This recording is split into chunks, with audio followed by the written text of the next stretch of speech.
Hello बच्चों, welcome to my YouTube channel. एक और मैं पुली पर एक क्वेश्चन आपके लिए लेके आया हूँ। ऐसे जब आप क्वेश्चन सॉल्व करते रहिए, आपका कंसेप्ट हो जाएगा क्रिस्टल क्लियर।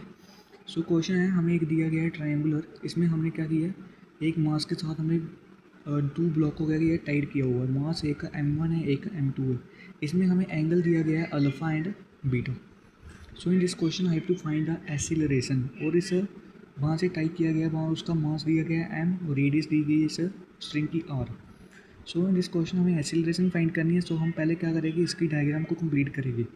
सो हमें देखना है कि इस पुली ब्लॉक में क्या क्या लग रहा है, जो टेंशन जहाँ पर लग रही है या नहीं, जहाँ पर हम इस क्वेश्चन को कैसे सॉल्व करेंगे। इस क्वेश्चन में हम कंपोनेंट लेकर भी इसको सॉल्व कर सकते हैं।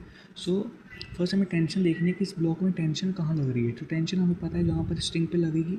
सो हम इस टेंशन को लेट कर लेते हैं, जहाँ पर tension on M2 mass is T1, tension on this M1 mass is T2। सो हमें पता है इस M1 मास पर डाउनवर्ड क्या लगेगा। डाउनवर्ड हमें पता है ब्लॉक पर क्या लगता है, ग्रेविटी लगती है, mg लगता है। सो हम इसको लिख लेंगे M2g sine alpha, because angle जहाँ का दिया गया अल्फ़ा इन क्वेश्चन में गिवन है, इसका बीटा दिया गया है।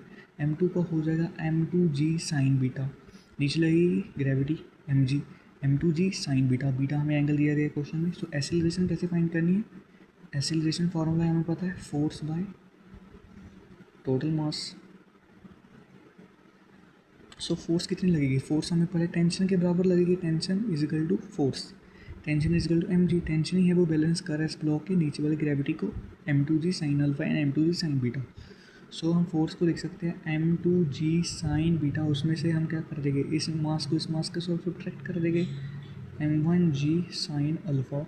टोटल हमें डिवाइड कर देना इसको टोटल मास के साथ। टोटल मास हमें दी है M1 and M2, M1 and M2। और हमें ध्यान रखना है कि जहाँ पर वो ऑब्जेक्ट है वो क्या कर रहा है, रोटेट कर रहा है। रोटेट क्यों करता है, टॉर्क ही करता है। तो हमें पता है कि पढ़ा है कि ये कि जब ऑब्जेक्ट रोटेट करता है तो उसके लिए हम क्या करते हैं, एक फार्मूला होता है I/R²। भी टॉर्क ही है वो ऑब्जेक्ट को क्या करता है, रोटेट करता है, वो ऑब्जेक्ट को घुमाता है।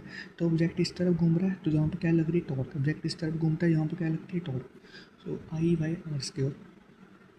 ये आ गया हमारे पास एक्सीलरेशन। अगर जहाँ पर दो ब्लॉक दिए गए होते, दो पुली दी गई होते, तो हमें एक और बार I/R² के साथ उसको ऐड करना पड़ता है। सो बच्चों, थैंक्स फॉर दिस वीडियो। ऐसे कंसेप्ट के लिए चैनल को सब्सक्राइब कर लीजिए। Thanks for watching.